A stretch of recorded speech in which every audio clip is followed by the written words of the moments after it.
Welcome back. It's a cautious start to begin Tuesday morning. The Gift Nifty is down close to about 70 points, reflecting the weak or the muted global cues, the imposition of the 50% tariff deadline effective tomorrow, 9:30 a.m., and perhaps the monthly expiry on Thursday. But what about stocks? Our entire research team is standing by with CNBC TV18's list of top stocks for the day. First up, it's the tariff imposition, which could put the spotlight on textile makers. Harmis now joins in. Harmis.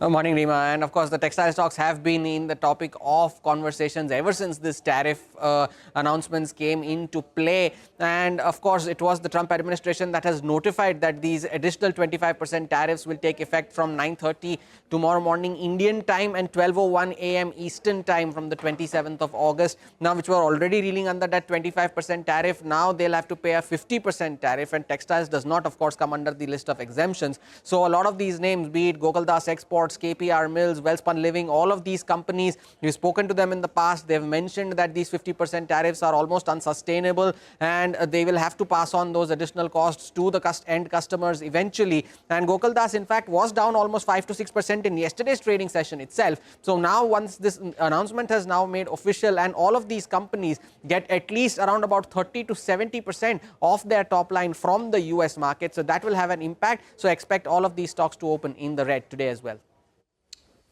All right, Hormaz. So those textile stocks in the red, they have been underperforming. Now with this being notified, maybe some bit more of selling. Gaurav joins in on AB Capital. Gaurav, some stability at the top.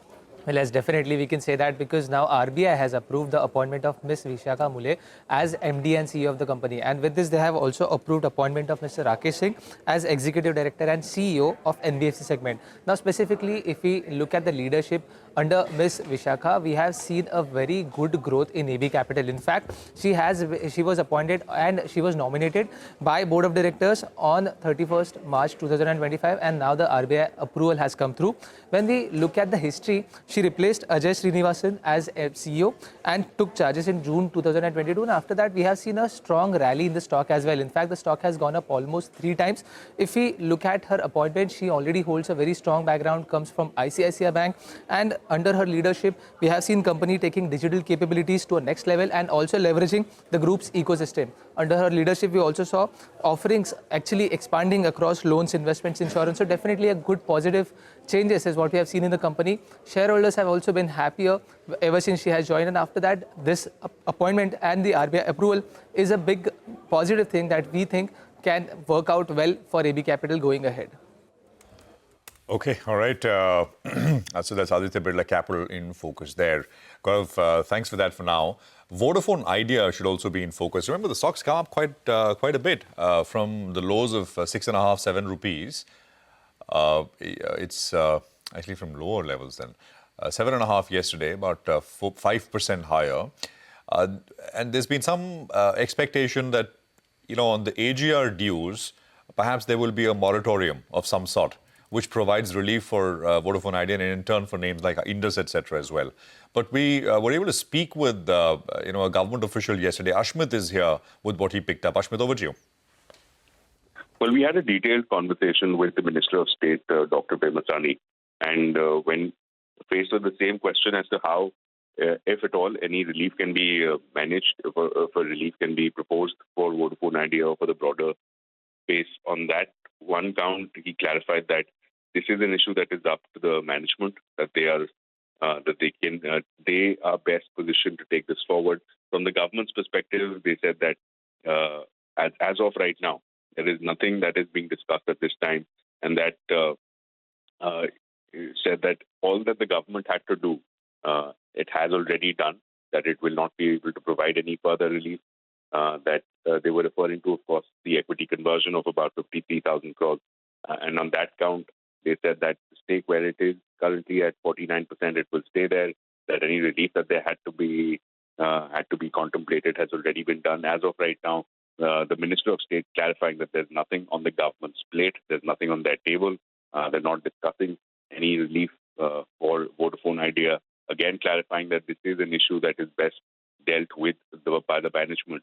Now, this will become critical for Vodafone, given as how the moratorium on the AGR dues runs out by March of 2026, which would mean that subsequent to that, there will be annual payments of about 18,000 crore rupees that will get triggered. This was also an issue that the management was faced with in their latest earnings calls, where they said that they're looking at non-banking channels for raising funds, given as how the banks have been waiting clarity from the government whether or not any relief packages can be worked out.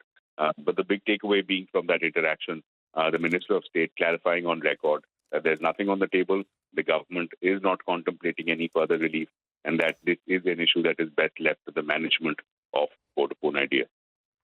Thank you very much for that. Coming in very clear from the government, no intervention, no future relief. The company is on its own. The stock actually did well even in Friday's trade. On Friday, the stock had rallied close to about 7-8%. It followed it up with a gain of about 5% yesterday. And today, some of that may get undone. Sudarshan is now with us for more on Tata Motors. Sudarshan, what's the news? Good morning. So what has been in the works for last 4 years seems to be reaching a desired conclusion very soon. So the latest update regarding Tata Motors is NCLT, that is National Company Law Tribunal, has approved scheme of arrangement that company's board had approved in 2024, that was in March month. And they had approved that commercial vehicle segment of Tata Motors will be demerged and passenger vehicles that would consist of electric vehicles, JLR and the PV segment will be one company, and share swap ratio will be in the ratio of 1:1. So shareholders will get one share in CV segment, CV business, for one share that they hold in Tata Motors. So what's next? Now, after NCLT approval, company will file the detailed order of NCLT with Registrar of Companies, and appointed date as already announced, that was April 1 of 2025. Effective date is likely to be October 1, 2025. So come Q3 of FY26, you will have two companies from Tata Motors stable, that is Tata Motors CV and Tata Motors passenger vehicle. All right, Sudarshan, thanks a lot for that. So that's about Tata Motors. But Vivek joins in. He's got on his radar Sai Life Sciences. Vivek, a clean-out trade. Good morning. Absolutely right. A very large block deal is expected to take place in Sai Life Sciences. We accessed the term sheet yesterday. So as per the term sheet, TPG Asia Fund that holds close to 14.7% of the total equity of the company is looking to completely exit its stake in today's block deal. The base price for this particular block deal is at a discount to yesterday's closing. The base price is at 860 rupees a share, implying that the total size of the block would be slightly northwards of $300 million. It's a clean-out trade. We are going with the red given the fact that it's a very large offering that we are seeing. But it'll be interesting to see whether post this particular clean-out trade, the stock can recover or not. Okay, all right. Management seems to be pretty confident, and the outlook seems to be pretty strong. We'll have to see once this is done what the stock really does. 905, 906 on Sai Life. Vamakshi is here with a list of other stocks and news. Vamakshi, morning. Well, good morning, Prashant. Festive greetings to you and everyone in the studio. Protein eGov is the first counter that we're watching out for. Good news for the company because they've won a 6-year contract worth 1,160 crores from UIDAI, which is the Unique Identification Authority of India. This is to establish and run district-level Aadhaar Seva Kendras. ONGC is the next counter on our radar. They've commenced natural gas sales from Chinnewala Tibba Gas in the Rajasthan Kutch online exploratory asset. And they've commenced sales worth almost 1 lakh standard cubic meters of gas per day. IRB Infra is the next one we're watching out for. They've received provisional completion certificate for the Vadodara-Mumbai Expressway. They are now eligible to receive biannual annuity payments from NHPC for 15 years, and the project is expected to generate cash of almost 180 crores rupees annually. NHPC, not great news for this counter because the commercial operation of around 85 megawatt solar capacity of the Karnisar project has now been delayed. The earlier date of commissioning was August 31st. It has now been pushed by a month to September 30th. Lastly, keep an eye out on Sona BLW. Some green on the screen could be expected for this counter because they've received PLI certification for 3 products, 2 for traction motors for E3-wheelers and 1 for traction motors for E2-wheelers. Thank you very much for that. Protein eGov, a stock that she spoke about in July when the news came that the company is no longer being shortlisted for PAN 2.0 project. The stock that time was at 1,400, and since then it's not quite managed to recover, still hovering around 800 rupees. July was the time when the stock got slammed. Let's do a quick recap then of the top stocks. Stocks with positive news flow are Aditya Birla Capital, Tata Motors, Protein eGov.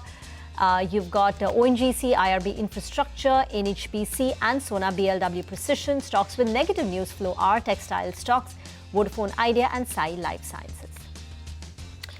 All right, that's equities. What about commodities and currency? Manisha is now joining in for a complete roundup.